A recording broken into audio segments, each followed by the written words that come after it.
તો કાંઈ એમાં સંસાર છોડી દેવો પડે એવું જરૂરી નથી.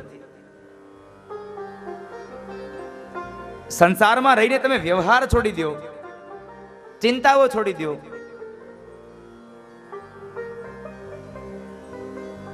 એમાં જંગલમાં જવાની જરૂર નથી તમારે. પણ આપણા તો મનમાં એક જ વાત છે, ઘર છોડીને જંગલમાં જાય એને ભગવાન મળે. જરા નજર કરશો તો ખ્યાલ આવશે કે જેટલા જેટલા મોટા મોટા ઋષિમુનિઓ છે બધા જ ગ્રહસ્થીઓ છે. ચાહે ગૌતમ, ચાહે તમે અત્રિ ઋષિ લ્યો, કોઈ પણ ઋષિની તમે વાત કરો એ બધા ગ્રહસ્થીઓ છે. એને સંસારમાં રહીને જ ભગવાનને ભજ્યા છે અને ભગવાન મળ્યા છે, એમાં કોઈ સંશય નથી. પણ આપણને એમ છે કે આપણે ઘર છોડીને જઈ જંગલમાં વયા જાય તો જ મળે. અરે ઘર છોડવાથી તમે કદાચ જંગલમાં જાશો, પણ જંગલમાં જેને તમારા મનમાંથી ઘર નહીં છૂટે તો તમારા મનથી જો ઘર છૂટી જાય તો થાય. ઘરમાં રહ્યો કોણ ના પાડે છે? ઘરમાં રહીને પણ આ સંસારની વ્યવહારની દોરીઓ સંસારના દીકરાઓને આપી દો અને તમારે 3 ટાઈમ ભોજન કરો, બાકીના ટાઈમમાં તમે ભજન કરો, શું પરમાત્મા ન મળે? પણ આપણે તો ઘરમાં રહીને પણ ભગવાન નથી ભજવા, બહાર જઈને ભગવાન નથી ભજવા. આપણે તો ટક ટક કરવું છે. હું દરેક કથામાં કહેતો હોઉં કે દીકરો વ્યવહાર યોગ્ય થાય ને, આપણા 50 વર્ષ થાય એટલે વ્યવહારની દોરીઓ દીકરાઓને આપી દેવાય. 51મા વર્ષમાં પ્રવેશ થાય. તમે બધા વનમાં જાઓ છો, પણ વન પૂરા થાય તો નથી ભગવાન મળતા. 51, 52, 55, 57, 58 વર્ષ, આ 5 વર્ષ તમે વનમાં પસાર કરો છો તોય તમે કોઈ ભગવાનનું નામ ઈ ઉંમરમાં લીધું નહીં. ત્યારે આપણને શું થાય? હજી થોડુંક ભેગું કરી લઈએ ને પછી વાંધો નહીં. કેટલું ભેગું કરશો? 50 વર્ષ પૂરા થાય ને 51મા વર્ષમાં પ્રવેશ થાય એટલે 51મા વર્ષની અંદર એ તમામ સંસારની વ્યવહારની દોરીઓ દીકરાઓને દઈ દેવાય. લ્યો બાપા, હવે તમારે જેમ વ્યવહાર કરવો એમ કરો. અમે અત્યાર સુધી વ્યવહાર કર્યો, હવે તમે કરો.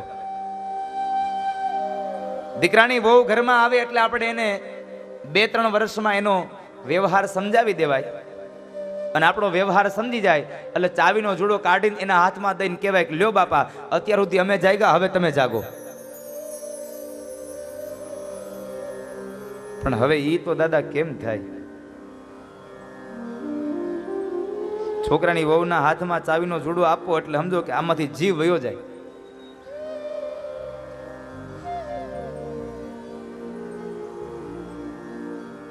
જીવ વયો જાય, પણ હવે ચાવીનો જુડો ન દેવાય. હું તો દરેક સાસુઓને કહેતો રહું છું કે દીકરાની વહુ ઘરમાં આવી જાય ને 1 વર્ષ, 2 વર્ષ ને 3 વર્ષ પછી બધું દીકરાની વહુને આપી દેવાય. એને જેમ કામ કરવું એમ કરે. આપણે 3 ટાણા જમાય, બાકીના ટાઈમમાં ભજન કરાય. ખોટું ટક ટક ન કરાય. પણ હવે ઈ તો હાલે નહીં. સવારમાં ઉઠીને ચાલુ કરે, લે હજી વાસણ પડ્યા છે, કપડા ધોવાના બાકી છે, કઈ કામ જ નથી થતું, એકાદું આપણે કરી નાખાય. એને એક જ પોઈન્ટ આપ્યું છે, 2 જ હાથ આપ્યા છે, એટલે બધું કામ એકારે તો ન થાય. ટક ટક કરવા કરતા ભગવાનનું નામ લેવાય.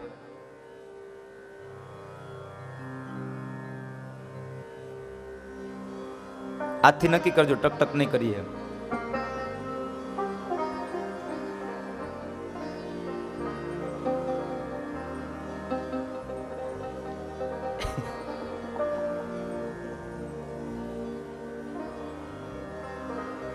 કેટલા જણા ટક ટક કરો છો? હાથ તો કરો તો.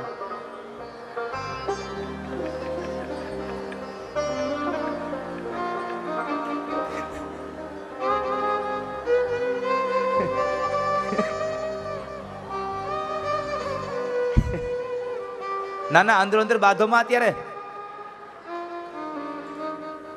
નકર અત્યારે બહુ બેઠા બેઠા કે તમે કરો છો, હાથ તો કરો.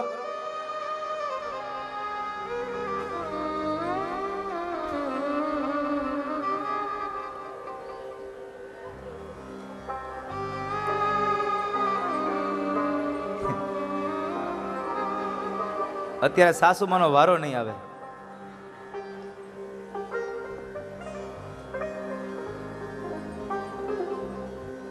પણ આજથી નિયમ કરી નાખજો કે જો ઘરમાં ટકટક કરતા હોય તો તમે આ વ્યસન છોડજો. આ લોકો પાન માવા છોડે, તમે ટકટકનું વ્યસન છોડજો.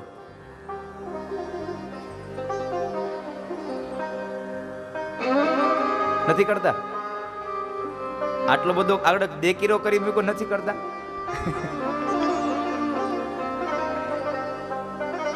તો સારું, બિચારા કૌશલ્યા જેવા સાસુ હશે.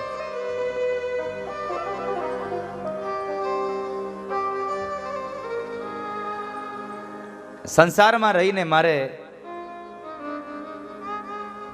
બંધન નથી કરવું, મારે તો ઈશ્વરને ભજવા છે. સંસારના ભોગવતા ભોગવતા પણ તમે પરમાત્માને મેળવી શકો છો. સાહેબ, તમે બધાએ નામ સાંભળ્યું છે કબીર મહારાજનું. આ કબીર મહારાજને ભગવાન મળ્યા. આવું સાંભળ્યા બાદ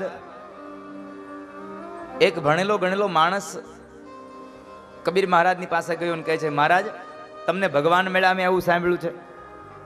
કબીર કહે છે, હા ભાઈ, મને ભગવાન મળ્યા છે. અરે પણ ઘરમાં રહીને ભગવાન થોડા મળે. એના માટે તો ઘર છોડીને જંગલમાં જવું પડે, આશ્રમમાં રહેવું પડે, કોઈક તીર્થના ક્ષેત્રમાં રહેવું પડે, નદી કિનારે રહેવું પડે. કબીર મહારાજ કહે છે, આવું ક્યાં લખ્યું છે ભાઈ કે ઘર છોડીને તમારે ભગવાનનું ભજન થાય? અરે બધા અનુકૂળ હોય તો ઘરમાં રહીને પણ ભગવાન ભજી શકાય. તો તમે અહીંયા ભગવાનને કેમ ભજ્યા? સાંભળો, બેસો.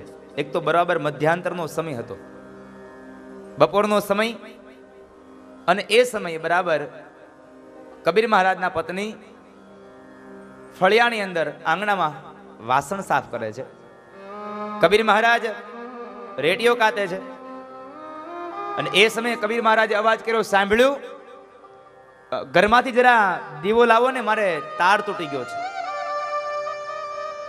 વાસણ પડતા મૂકી રસોડામાં ગયા, દીવો લાવ્યા, દીવો પ્રગટાવી અને કબીર મહારાજને આપી અને એના પત્ની મૂંગા મોઢે જતા રહ્યા.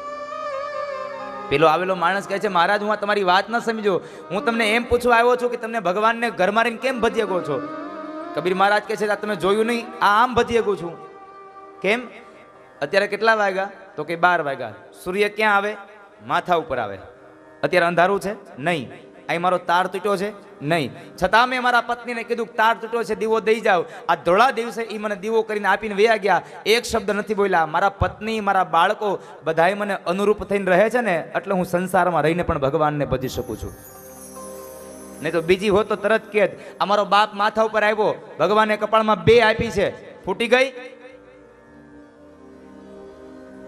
પણ મારી પત્ની મને અનુકૂળ થઈને રહે છે, એટલા માટે હું સંસારમાં રહીને પણ ભગવાનને ભજી શકું છું. ઘર છોડવાની જરૂર નથી સાહેબ. ઘરમાં રહીને પણ ભગવાનને ભજી શકો છો. પ્રિયવ્રત મહારાજને બ્રહ્માજીએ સમજાવ્યા એટલે એને લગ્ન કર્યા છે. અને એને લગ્ન કર્યા ત્યારબાદ એમને 10 દીકરાઓ થયા. એમાં 3 દીકરાઓ વિરક્ત રહ્યા, 7 દીકરાઓને એક એક દ્વીપનું રાજ્ય આપ્યું છે. એમાં સૌથી જંબુદ્વીપના રાજા પ્રિયવ્રતના પુત્ર આજ્ઞિદ્ધ થયા. એમણે પૂર્વચતી નામની અપ્સરાથી નાભી નામનો એક દીકરો થયો. એ નાભીના લગ્ન મેરુની પુત્રી મેરુદેવી સાથે થયા. અને એમણે જે ભગવાનનું યજન કર્યું, અને એ યજન કરતા કરતા એમને ત્યાં સાક્ષાત ભગવાનના અંશ રૂપે ઋષભદેવજી મહારાજ પધાર્યા. બોલીએ ઋષભદેવજી મહારાજ કી જય. ઋષભદેવજી મહારાજ પધાર્યા. એ ઋષભદેવજી મહારાજે જ્ઞાનનો માર્ગ બતાવ્યો છે બધાને. નિવૃત્તિનો માર્ગ બતાવવા માટે ઋષભદેવજી મહારાજનું પ્રાગટ્ય થયું છે કે માણસે નિવૃત્તિના સમયમાં શું કરવું જોઈએ. પણ આપણે તો નિવૃત્તિ મરીએ ત્યાં સુધી ન લઈએ. નિવૃત્તિનો માર્ગ બતાવ્યો. યથાયોગ્ય સમયે માણસે યથાયોગ્ય કર્મ કરવું રહ્યું. 1 વર્ષથી લઈ અને 25 વર્ષ સુધી માણસે સરસ્વતી નદીના કિનારે રહેવાનું છે. 1 વર્ષથી લઈ અને 25 વર્ષ સુધીમાં વિદ્યા અભ્યાસ પૂર્ણ કરી લેવાનો છે. પછી 50 વર્ષ સુધી ભણ્યા ન કરાય. 25 વર્ષ થઈ એટલે આપણો જેટલો અભ્યાસ થયો એટલો પૂરો થઈ જાય. 26 વર્ષથી લઈને 50 વર્ષ સુધી તમારે નર્મદાના કિનારે